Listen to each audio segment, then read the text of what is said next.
Vous me permettrez de m'incliner très respectueusement sur la mémoire de nos dévanciers qui se sont sacrifiés pour une Afrique de souveraineté, de paix et de prospérité. Et, entre autres, permettez que je cite Ouézin Koulibaly et Thomas Sankara du Burkina. Permettez que je cite Modibo Keïta et Souniata Keïta du Mali. Et permettez que je cite Saraouna Mangou et Mani Diori du Niger. Et également l'ensemble de ces fils et filles de l'Afrique qui se sont sacrifiés dans ce sens. Et saluer également la mémoire de nos anciens chefs d'État qui ont eu l'esprit de créer des conditions idoines pour une vie harmonieuse de l'ensemble de nos populations, de nos peuples dans l'espace ouest africain. Et c'est ça qui a abouti justement à la création de la CEDEAO en 1975.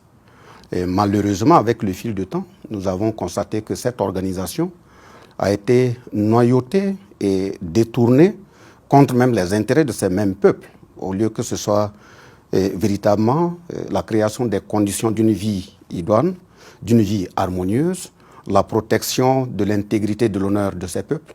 L'organisation s'est retrouvée servie d'autres intérêts autres, de sorte à prendre des décisions qui piétinent les propres textes sur la base desquels cette organisation devait fonctionner, à travers des fermetures de frontières, des gels d'avoirs dans des banques de ces différents pays, Mali, Niger, Burkina, mettant les populations ainsi dans des conditions assez désastreuses, où nous avons eu beaucoup de pertes en vies humaines.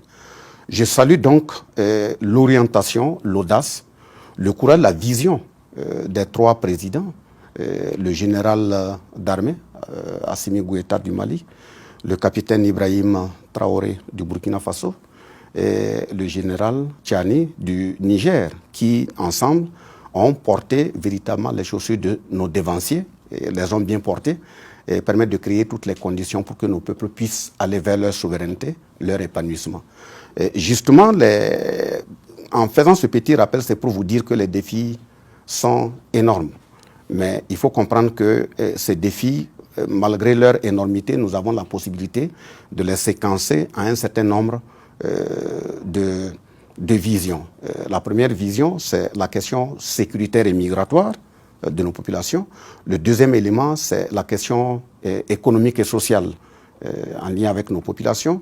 Et le troisième élément, ce sont les enjeux, les défis pluviométriques, les changements climatiques que nous devrions prendre en compte, dont les concertations unanimes devaient nous permettre de trouver des solutions idoines pour améliorer les conditions de vie de nos populations. Quels sont les chantiers que vous comptez engager au niveau de la Commission nationale des États du Sahel après le retrait définitif de l'AES de cet espace? Justement, ce retrait, vous auriez également remarqué que les trois chefs d'État que je viens de citer ont de façon unanime pris la décision le 16 septembre 2023 en parcourant les textes du Liptako Gourma à aboutir à la mise en place de l'Alliance des États du Sahel. Et également dans le même sens, avec les menaces qui pesaient sur le Niger, il y a eu un communiqué qui a été diffusé le 28 janvier 2024, stipulant clairement que qui s'en prendrait au Niger a fait également une déclaration de guerre aux deux autres pays. Et c'est dans le même sens également, vous allez constater de façon judicieuse que le 6 juillet 2024, ils se sont retrouvés au Niger pour, en tout cas, mettre en place la charte de la Confédération des États du Sahel. Donc, de ce point de vue, et à travers cette charte également, les orientations qui ont été données, les missions qui ont été données sont très claires. C'est des missions de défense et de sécurité, c'est des missions de développement, mais également des missions de diplomatie. Et la mise en place des commissions nationales dans chaque pays, notamment celle du Burkina Faso, n'aura pas d'autre chose à faire que l'ensemble des orientations, des décisions qui sont prises par les chefs d'État. Donc, il est nécessaire qu'à travers ces commissions, il y ait un suivi, une évaluation, une coordination et éventuellement des propositions à ces différents chefs d'État pour voir comment il faut aller dans le sens du renforcement déjà des acquis que nous avons pu déjà engranger et comment avoir davantage d'autres acquis parce que le combat sera long et ardu. Le retrait définitif de l'AES de l'espace CEDEAO est acté depuis ces jours. Qu'est-ce qui est prévu pour faire de la Confédération un espace intégré pour les citoyens des 3 États et ceux du monde? Ils ont déjà pris des décisions assez salutaires en lien avec les défis que j'ai tantôt énumérés, à savoir les défis économiques et sociaux, à savoir les défis migratoires, déplacement donc des populations, mais également les défis de changement climatique. Et dans ce sens, vous auriez constaté de façon très judicieuse que les chefs d'État ont fait un communiqué à l'endroit de l'ensemble des peuples de l'Afrique de l'Ouest que l'espace de la Confédération des États du Sahel est un espace de l'ensemble des peuples. Et de ce point de vue, l'accessibilité ne doit pas se faire sur une condition de visa. Donc il n'y aura pas à disposer forcément d'un visa pour se déplacer au niveau de l'espace AES. Le deuxième élément, vous avez également constaté de façon judicieuse la mise en place d'un passeport uniforme au niveau de l'espace AES, que ce soit le passeport diplomatique, que ce soit le passeport de service, que ce soit le passeport ordinaire. Vous aurez aussi remarqué qu'il y a eu des décisions de mettre en place une banque centrale qui permettra de faire face à l'ensemble de financement des différents projets que l'espace AES viendra de façon communautaire à mettre en œuvre. Et à travers ces œuvres, il y a des décisions déjà qui sont prises dans le sens de projets ferroviaires permettant de relier les différents espaces, même des autoroutes qui ont été analysées, appréciées. Le Conseil des ministres précédent au niveau du pays a publié déjà ce qui est prévu dans ce sens. Et donc voilà un certain nombre de décisions qui sont déjà prises, qui indiquent que véritablement l'espace AES est un espace de souveraineté, est un espace de conquête de la liberté, est un espace de la conquête de l'intégrité et de l'honneur. L'opérationnalisation de l'espace AES est un défi important pour les États du Sahel que la Commission nationale des États du Sahel doit relever. Quels sont les projets et les actions que vous comptez mettre en œuvre pour développer les relations de coopération entre les 3 États? Merci bien. Par rapport à la Commission nationale de la Confédération des États du Sahel, comme je l'ai tantôt dit, a que des missions qui lui sont conférées par les 3 chefs d'État. Son rôle fondamental, c'est de coordonner l'ensemble des décisions qui ont été prises par les chefs de l'État et pour faire des propositions idoines qui pourraient permettre de renforcer les acquis, renforcer la construction de la Confédération pour aller vers une fédération et suivre la mise en œuvre de l'ensemble des décisions qui ont été prises, les évaluer et rendre compte à qui de droit. Il se pourrait qu'en cours de chemin, on ait d'autres décisions émanant des 3 chefs d'État qui devaient leur permettre de donner des orientations précises à cette commission afin de suivre la mise en œuvre. Donc la commission en elle-même n'aura pas de projet personnel à déterminer, à mettre en œuvre. Elle doit fonctionner de façon très stricte sur la base des orientations issues des 3 chefs d'État. Si vous avez un mot à l'adresse des populations?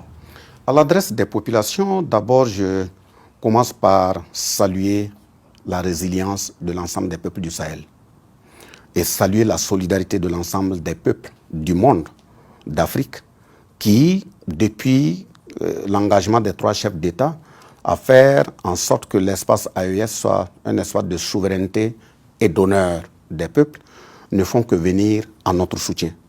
En dehors de quelques soubresauts que nous constatons à la tête de certains États, nous constatons que l'ensemble des peuples à travers le monde portent déjà l'idéal AES. Nous tenons à leur endroit à saluer cette solidarité et à leur faire comprendre que l'AES n'est rien d'autre qu'un espace de l'ensemble des peuples du monde. Il n'y a pas de sélection, il n'y a pas un document sur lequel il est écrit que l'AES est contre une organisation ou contre un pays. Mais attention, il va sans dire également qu'il faut être très strict par rapport à ceux qui se disent qu'ils sont des partenaires. Un partenaire, il y a des caractéristiques essentielles qui le définissent. Un partenaire ne rentre pas dans un espace par effraction. Il ne rentre pas dans un espace par violation. Il ne rentre pas dans un espace par arrogance. Donc, dès lors que l'ensemble de ces éléments ne sont pas réunis et que quelqu'un rentre dans un espace par effraction, par arrogance, par violation, lui, c'est un brigand. Et un brigand n'a pas d'autre traitement que de lui réserver le traitement qui sied pour pouvoir avoir la sérénité nécessaire. Et le troisième élément à l'endroit de l'ensemble de ces peuples, c'est de dire nous avons déjà payé le grand prix fort. Et je pense que les dévanciers que nous avons salués à l'introduction doivent être très fiers pour ce qui a été déjà abattu. Nous souhaitons prompt rétablissement à l'ensemble de nos frères et sœurs dans l'espace qui sont touchés soit par des blessures ou la maladie. Nous souhaitons un très bon repos à l'ensemble des héros qui sont tombés les armes à la main sur les différents fronts pour défendre l'espace AES. Mais nous tenons aussi à dire au peuple que le combat sera long. Parce que la souveraineté économique, la souveraineté culturelle, la souveraineté sécuritaire, la souveraineté sociale à tous les niveaux ne se commande pas, ça s'arrache. Et qui dit arracher dit lutte. Qui dit lutte dit un prix à payer. Et de ce point de vue, aujourd'hui, nous sommes en train de batailler côté sécuritaire. Il y a de très grandes avancées. Côté économique, il y a de très grandes avancées. Mais c'est pour dire que l'ennemi qui est en face, les adversaires qui sont en face, ne sont pas des enfants de jeu. Et de ce point de vue, ils vont trouver toutes les manigances nécessaires de revoir leur mode d'attaque de l'espace AES et même de leurs dirigeants.